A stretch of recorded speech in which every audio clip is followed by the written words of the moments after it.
Morning guys, hope you're doing well. Want to start today's video with a massive thank you. We are already at just shy of 200 subscribers. That's over 100 in a week. That's amazing. Thank you so much for your support. Please keep liking the videos, please keep commenting, please keep subscribing. It's a massive help to me and it makes all this really worth it. Quite a short video today, mainly because I have, on Tuesday, I had my coronavirus vaccine, which is amazing. It's really cool, but it totally knocked me for six. I have basically spent 3 days bedbound, couldn't move, dizzy, nausea, all the rest of it. But I'm hoping that's it now. I'm done and I'm over it and we can get on with our lives a little bit. It'd be nice to get back to some normality. Golf is back soon. Come on. Basically, the idea of today's video, I wanted to just do a really quick video on how to turn the water off. Different ways it's done, different things you might find in your home, so that if the worst should happen, at least you guys can be slightly more prepared and know how to turn it off. It's definitely worth knowing how to. If you don't already, dig around a little bit under your kitchen sink, whatever it might be, and just make sure that you know how it's done. So let me start with this. So this is a standard stopcock, and you'll see it's got a directional arrow in it, so it could be going down, could be going up. Either way is fine. These are pretty self-explanatory. It's just a tap head, sorry. So righty tighty to turn it off, lefty loosey to turn it on. Find this in your house. You should have one that looks a little bit like this. Might be a different size, but it's worth looking. Now this should be wherever your cold main pipework enters your house. Now a lot of the time that is under the kitchen sink. It's a pretty common place to find it, but that doesn't necessarily mean that. I have found them everywhere. Little boxing with the head, just sort of the head sticking out of a wall like that. That could be it. It could be, you know, cupboard under the stairs. It could be theoretically anywhere, but it's worth finding. There should also be one in the road. Now, if you've had a water meter fitted or your house has got a water meter, that will have an isolation point on it. I will pop up some photos of what that might look like. Now, that should be at the edge of your property boundary, and is effectively you're responsible for the pipe work from that stopcock onwards. So from that isolation point, which is owned by your water undertaker. So for us round here, most of the time it is Thames Water or South East Water. But whoever you pay your water bill to and your waste license to, which is normally the same person, they are responsible for that stopcock. Now, if you can't find it, or it doesn't work, or it's leaking, which is quite often the case, you'll open the little hatch up and it'll be full of water. Doesn't necessarily mean it's leaking, but if you get rid of that water and then suddenly it all starts coming up again, then it is. That is their responsibility. So you should be able to phone them or drop them an email and they will come out and repair that free of charge.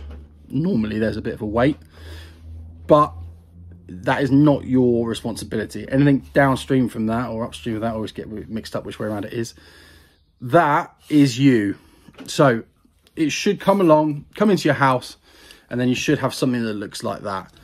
Something to note about these: when you open them up and they go all the way to open, you'll feel them stop. It's always a good idea, just give it a quarter turn back. Reason being is what that does is it stops that seat, that washer, from sitting right at the end of it, and it's much less likely to seize. About probably, I would say 10, maybe 12 times a year, I get a call out saying that there's water leaking from under my kitchen sink. And it's almost always this little packing gland here. If you've recently had work done, which is the classic, oh yeah, they came and fitted a dishwasher or a washing machine and now it's leaking. What's happening is that as you're moving this shank, it's rubbing on that packing washer. So there's a washer in there, a packing gland, which basically seals against the shaft or the arm. And all it needs is an adjustable spanner, put it on there, and then nipped up. That's all it needs. And that will stop it from leaking. Now, as these get older, that becomes more frequent. You can take this out. You can take them out, replace the packing gland. You can also replace the whole tap mechanism from this point. So from that nut there. They're normally very, very difficult to get off, but it can be done.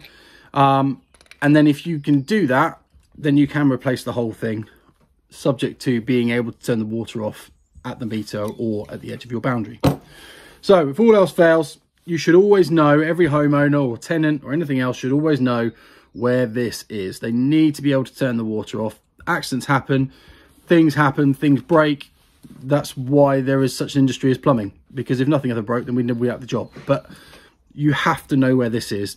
Know where it is, know how to turn it off, and make sure it works.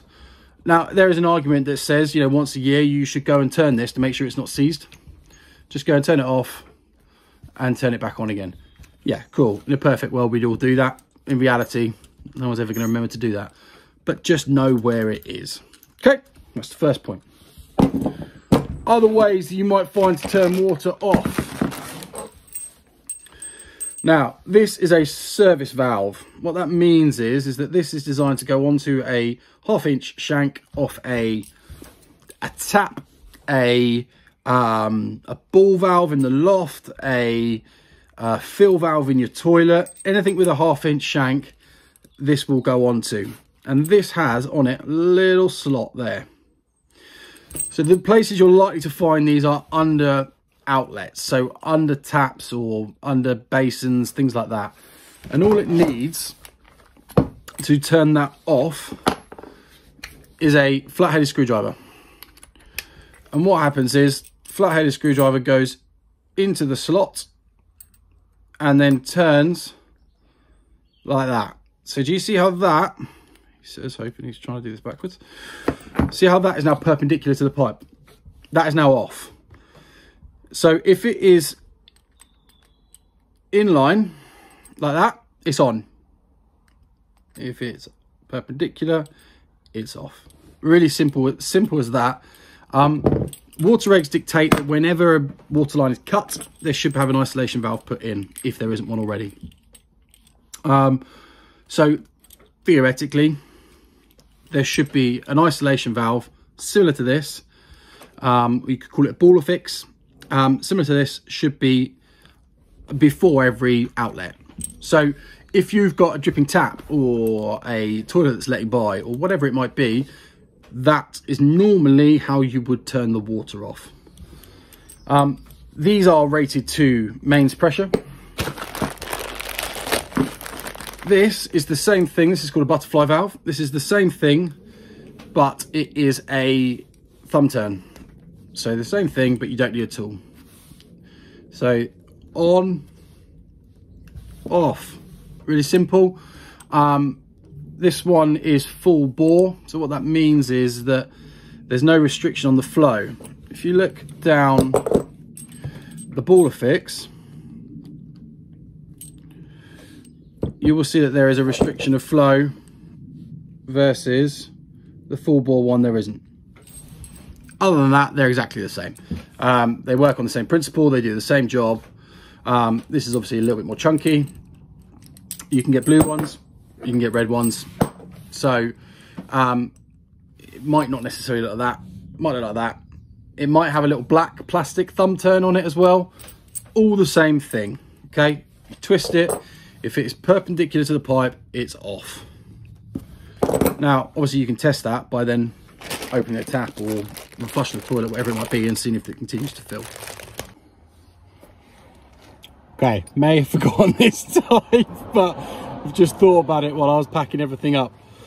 Lever valves. So again, this is the same concept as the baller fix. Can you see that closing? But with a lever. So it's the same as the butterfly valve, but it's got a lever. These are really, really common.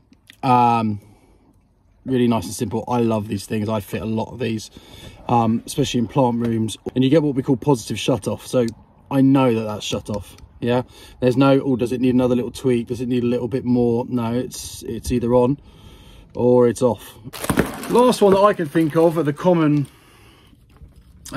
types of isolation valve is this. This is called a gate valve. You're more likely to find this in your airing cupboard. This is a more old school way of isolating the water, but it works in the same way as the stopcock. Other than this is basically, I don't know if this will pick this up. This is basically that brass disc. If I turn this, you'll see it's opened up. Yeah. And then back down again. So you're quite likely to find these in your airing cupboard. These are not mains rated. So they're not designed for use on mains pressure. So you would quite often have these coming out of your tanks in the loft, running to your hot water cylinder or wherever else. The other thing that these are used for is a balancing valve. So what that means is that they're trying to balance heat distribution coming off your central heating system. For example, if you've got a towel rail which is teed off before the zone valve, so it's always on. So in the summer months when you're just running your hot water, the towel rail still gets hot. Brilliant. But what you will quite often find is a balancing valve like this, so that you can set that flow rate. You have a little bit more control, and you can set that flow rate so that that towel rail doesn't just steal all the heat and take it back to the boiler, that it is actually forced around the coil or wherever else it needs to go. So all of these things are all designed to turn off water. Really important, find out how to turn the water off. If you don't know, call a plumber. There's bound to have been a plumber in your house at some point or another. Find out, give them a shout and ask, you know, can you just let me know how I turn the water off to such and such, or where my main stopcock is, and they'll tell you.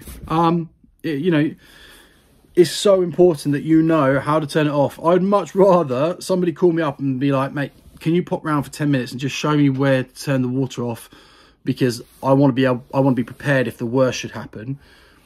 I'd much prefer that to getting a call at 2 o'clock in the morning saying there's water pouring through the ceiling and I don't know how to do anything. I don't know how to turn anything off. Well, I might be 40 minutes away from you.